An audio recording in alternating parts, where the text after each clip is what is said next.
Hello, and welcome to the Rabyd Atheist. I'm Darth Rabyd. I am your special host today for this episode of the Rabyd Atheist. Like and share the video. Hit that subscribe button to join the Rabyd Nation, a nation dedicated to the dark side of the Force. And you can also become a citizen of the nation by buying your citizenship, by hitting that join button and becoming a member. Today I want to talk about the self-righteousness of the Jedi, of religion and faith. As a Sith, I, Darth Rabyd, know the arrogance, the pride, and shall I say, the self-righteousness of the Jedi. A group of people who claim to be dedicated to the light side of the Force, but are in reality only dedicated to themselves, their philosophy, and forcing that philosophy upon others at the point of a sword. We, the Sith, simply say there should be a freedom to the exploration of the Force, that we should honor strength, and the strength of those that can indeed wield the Force. But the Jedi will take a child from their family and try to turn it into an emotionless clone that seeks only, and I repeat only, to serve the interests of their religion. I, on the other hand, would never do such a thing. I believe that my apprentices should, shall we say, explore whatever knowledge or freedom that they wish to explore. But not the Jedi. The Jedi arrogantly presuppose that they are right and we are wrong. But they never prove this. They never say it's true or prove it's true. They just assume it is, and so they move forward with their agenda. What kind of group of people could engage in such, shall we say, indoctrination of children at a young age without letting those children actually develop their brains in order to attain alternatives and understand alternatives? And if a child is too old, they discard it. They try to, shall we say, remove the power that they possess out of fear. It is the Jedi who arrogantly presuppose sometimes that they have the truth and that they are the ones that know what is right for everyone else. This seems very strange to me that you call them heroes. Look at what they do, how inept they do it. They don't understand that there might be other knowledge, other things that the Force could do, but they refuse to explore those knowledge out of fear. They cause fear among others. I do not. The only reason people fear the Sith is because of Jedi propaganda. You have nothing to fear from us. We, of course, have no religion, and so we follow only what the Force tells us to do, or what the Force allows us to do, through our own imagination and our own power. We are the Sith, and the Jedi are the ones with their religion, their faith. I do not have such a thing. Not anymore. You see, religion has the same problem as the Jedi. It arrogantly presupposes certain things and refuses to give up those presuppositions. The Jedi presuppose that the Force, the right side of the Force, is the light side, and then will arrogantly talk about how to bring balance to the Force. Balance of what? The light side and what other side, if not the dark side? In order to have balance, you must have both sides. And yet they just say that they're trying to achieve balance by arrogantly trying to eliminate the other side. How is this going to achieve balance in the Force? They have a sided understanding, a blinded understanding, a understanding of the Force that simply says, we are right and the other side is wrong. How does this bring balance? In many ways, religion presupposes a God and doesn't even bother to prove their presuppositions. And yet they arrogantly proclaim things that they cannot know and do not know as if they know them. This is a common thread between all religions, as well as the Jedi. And in addition, we have faith.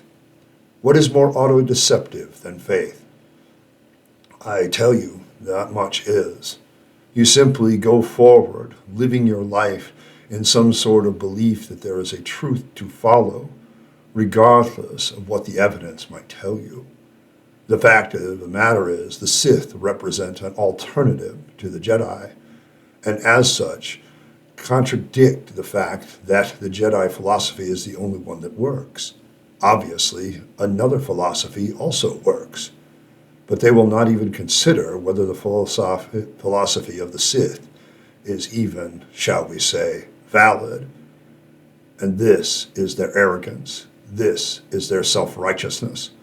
And it's their self-righteousness that blinds them to any other evidence to the contrary, much like religion, much like faith.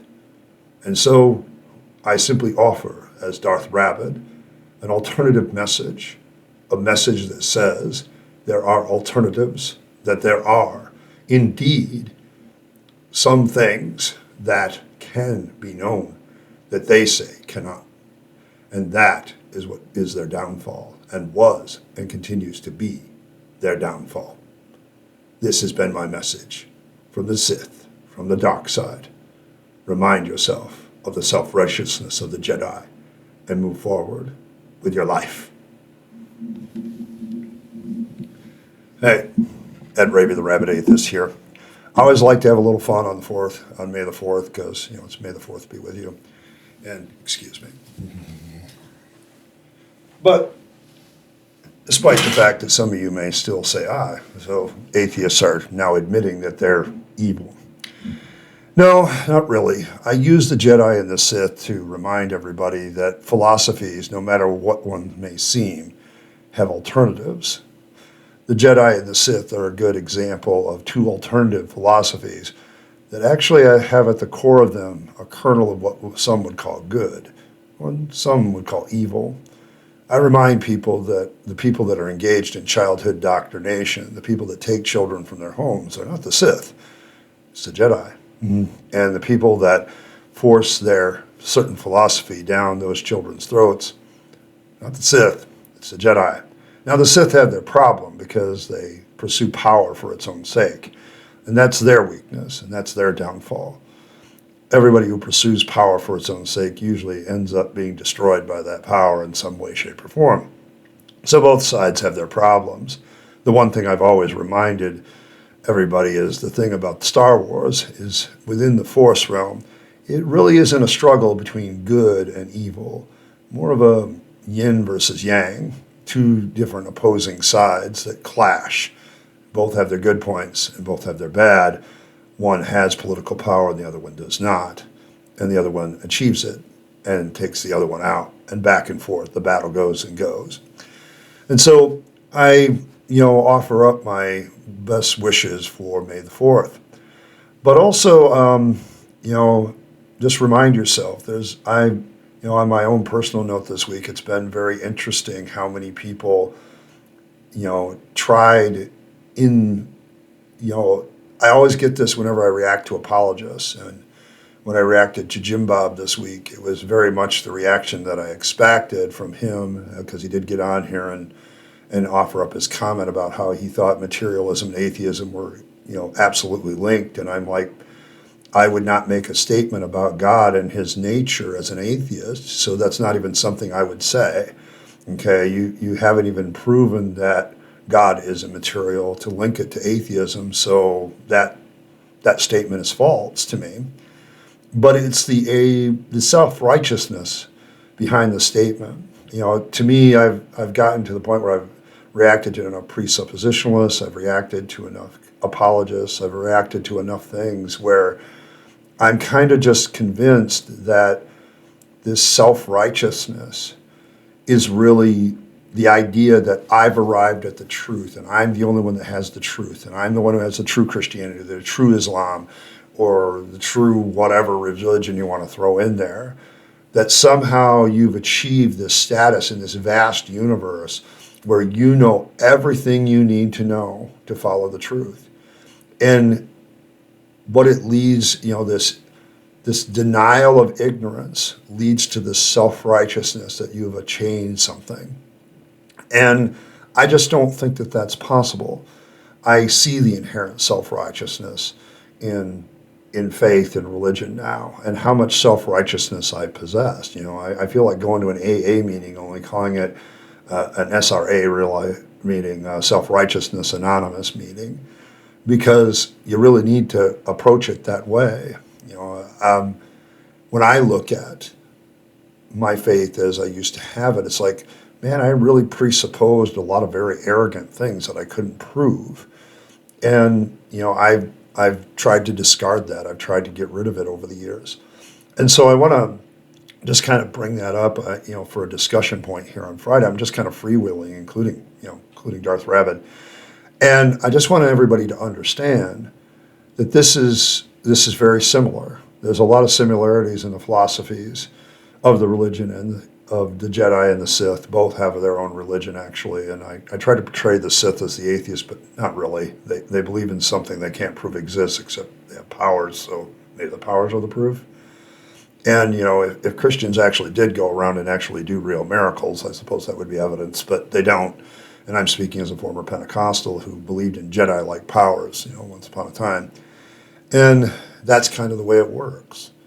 And that's the problem of faith and religion, is it develops in you a lack of hunger for knowledge, a lack of hunger for information, because you won't go across certain lines. Much like the Jedi wouldn't embrace the idea of pursuing raising people from the dead because that's forbidden knowledge. A lot of times, we won't go past, Christians and religious people won't go past certain knowledge to actually learning something about what science actually says, about what evolution actually says, Big Bang cosmology. They have this shadow that they box, this dark side of the force that they box against. And they don't really want to explore the other side's philosophy, and that becomes the problem. They create this good versus evil mentality that they're crusading. They get on their full armor of God and go out fight and all that jazz. And it's just this self-righteous notion that you're this warrior for Christ or whatever. And I don't have time for that in my life anymore. Since becoming an atheist, I won't say I'm more humble, okay? I don't think you can declare your humbleness and not be an arrogant ass at that point. But that's kind of what religion and faith do. They make you declare your humility before a God, and in so doing make you prideful that you have this knowledge that nobody else has. Or, they lift you up and make you think, oh, you really have the secret to life, the universe, and everything. And you don't, okay? And that's the problem with religion. It really binds us. It really puts us back, and it just makes us so self-righteous to the point that we won't pursue other things that could be true. And that's the problem, so I don't know, getting rid of all that was kind of interesting. And I also, I think the Sith-Jedi conflict kind of illustrates this, because that's the way they portray it, that they're the Jedi and we're the Sith, and we're the bad guys. And I kind of played into that today, but really the truth is you've bound yourself to a certain point of view and a certain way of life in an arrogance that you found the truth. And I don't know how anybody can say that, given the vastness of what could be out there, of the things that we don't know. Our ignorance should make us not make such strong declarative statements sometimes, or at least do them with a caveat somewhere. But religion never does that. It never gives up its presuppositions, and it arrogantly holds to them. If you're that confident about the truth that you claim to proclaim, you would never have precepts. You would discard it, and you would say, yeah, you can take on any question that I have because I think I have the answer. But the moment you guard something with special pleading or some sort of presuppositionalism, you're kind of telling me that you're insecure about that truth, even though you proclaim that you do. So that's kind of my thoughts on the whole religion, and faith thing, using the Jedi and the Sith battle as a little bit of an example. And I do want to wish everybody a happy May the 4th. For us Star Wars fans, I think it should be a national holiday someday where we get the day off, but maybe that'll never happen. But sorry this video is a little bit late, but last night I spent the evening with with my daughter and my one son, my middle child, and their significant others, and we went to the Grand Rapids Symphony and their May the 4th Be With You celebration, where they played all the music of John Williams, brilliant composer in his own right.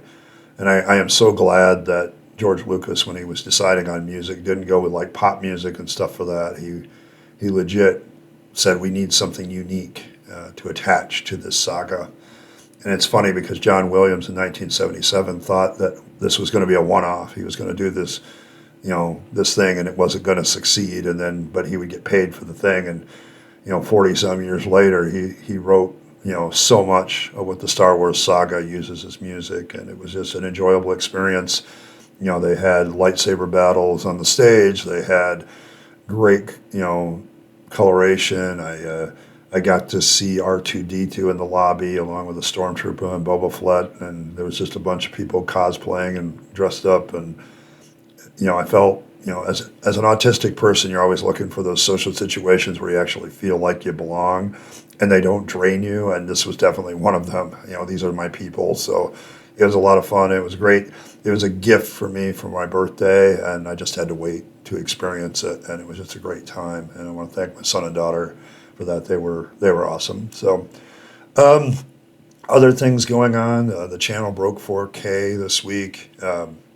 Much to my surprise, at the rate we were going, we were actually 4 or 5 days ahead on that. So the speed at which I'm getting subscribers is coming up, and so that's very, very good news. The channel continues to grow, and you guys are awesome. A little bit of channel news. I am going to once again try to get myself going. There's been a motivation problem for a lot of things for me. And I think it's probably more psychological than anything else. And I'm trying to get back into a groove where I feel a lot better. And I think it's the whole gastro issues kind of threw me off for a while. But I also got a cold, this last weekend, and I'm still, I'm still dealing with the fact that no matter how healthy you try to live, this thing just keeps breaking down. And this thing called our bodies keeps breaking down, and you just can't do the things that you used to do. And so there's that. I'm also trying to open up my heart and see if there's some lady out there that wants to walk with an old Viking, walk their life with a little bit with the old Viking. And I can't deny that that's something I still want. So as I ponder that, I come forward and I offer only myself. And that has to be enough, because I'm not changing and I'm not going to be any different. Getting too old for that, I think. So just kind of waiting for that. I don't know. I look at the world out there. I think next week I will be taking on, I think Jim Bob has 2 other arguments, maybe more, I don't know, against atheism, which I find humorous. The title is humorous to me, because I don't think the title shows that he doesn't understand what atheism is. And I know he's commenting, and maybe he's watching this video, but it's like, dude, you don't really know what atheism is, and you really need to define it before you start going after it. What is atheism? And you tried to in your first video, but it just didn't work. But I think part 2 and part 3 of his arguments against atheism will be up next week. I think we're hitting the Pentecostals again in the Bible study, looking at the book of Acts, and I want to look at the nature as portrayed in the book of Acts, what the early church was, and how today it really doesn't line up with that at all. There is also on Wednesday, I'm going to continue on in the questions from Mr. Palmer, who used to be a mega church pastor. I'm going to hit question number 2, or statement number 2 he makes about religion and what the religious establishment doesn't want you to know. And so that's going to kind of be the week on tap. So today I don't know, I'm just working towards deciding whether I can go to Baja Con, and the big questions are: can I get the time off from work? Can I get my car fixed, because it's developed a few problems that I do need to get fixed before I'd even consider such a trip, and I don't know how much that's going to cost, so I'm going to have to get my car. I got to repair one thing on it this week sometime, and then I've got to. After that, I'm going to have it be assessed for some other repairs and see what the actual bill is going to be. I know one thing that's already going to cost me like $250, and I don't know if I'm going to have that amount of money by the time BajaCon rolls around, so we'll have to see. I'm pretty sure I'm going to have to do a fundraiser for that. I had a lot of comments about, sound, technical issues, production values, and my response to that, to those of you that want to criticize me for that, I'm working with an old laptop, and I'm working with a very cheap camera and a very cheap microphone, and it's what I got and it's what I work with. As a stoic, you take what you got and you move forward with it. And there's actually, guys, for those of you who want to make those kind of criticisms, there's a real easy response to that from me, which is basically, hey guys, I have a PayPal link in the description. There's super thanks and super chat that are available. Drop me some money, okay? If you want to drop a couple thou through PayPal and say, hey, go get your new computer, you can leave me a message to do that. And I'll be happy to upgrade my equipment, but there's an easy answer for that. So in the meantime, I'm going to work with what I have, and do the best I can. I'm not the best video editor in the world. If you want that, there's other creators that'll do that. My issue is to make you think, hopefully entertain you a little bit while I'm doing it. And if I make a little money on the side, that's fine. But I'm not a full-time YouTuber, and so that's kind of just the way it is. I work another job to make my main money, so there you go. So that's kind of the response to that. I've had, I think the most recent comment I found interesting from Atheist, what is the end game for atheists? What are you going to do? The end game for any atheist is to live his life to the fullest and to live it with a joy and abundance. And the only things that really get in the way of that are life itself and theists that decide to come on and make my life miserable simply because they've got to spout their religious nonsense. And that's my only thing that really irritates me, if it irritates me at all anymore. Most of the time I just laugh at it anymore. But there is this element of theists out there that, just don't do it right. But then the rest of them that want to be apologetic about it, they also want to proselytize. So I'm like, okay, whatever.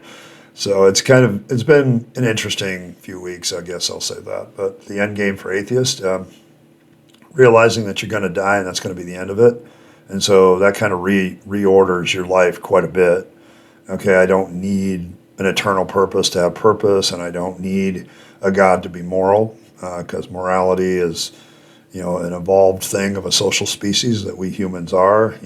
If you have a social species, there's probably a morality, because out of nature, what morals lead to better survival and thriving. That's kind of the way morality really is, and that's why it's subjective and ever changing, because the situation constantly is changing. So there's that. That's the end game for atheists. Any other comments that I really found interesting? Not really. Got some people making a lot of claims. There's always theists making a lot of claims that I'm like, geez, you realize that that's purely made up, and there's no evidence. You're not presenting evidence for your claim. So I'm assuming there isn't any. Otherwise, you'd present it. But that's been it. It's been kind of an interesting week, and I don't want to go too long. I want everybody to enjoy their May the 4th. So. Thanks, everybody. Appreciate you all stopping by. I want to give a shout out to my members, to the Rabyd citizens and the citizens of the Rabyd Nation. Thank you very much. You're the guys that make videos worth me doing. Thank you. It's that steady stream of income that I don't have to appease the YouTube algorithm about. That is always very, very helpful and beneficial. So thank you very much. And as always, live your best life. You only get one go around, and then it's over. And so you want to take all your time, money, and opportunities and give them to yourself, give them to the people you love and care for, and to make this a better world. And don't give them to the trappings of religion and faith, because that's the real dark side. But instead, give them to all those other things. You'll be happier if you do. And as always, thanks for stopping by, and I'll catch you next time. And may the 4th be with you.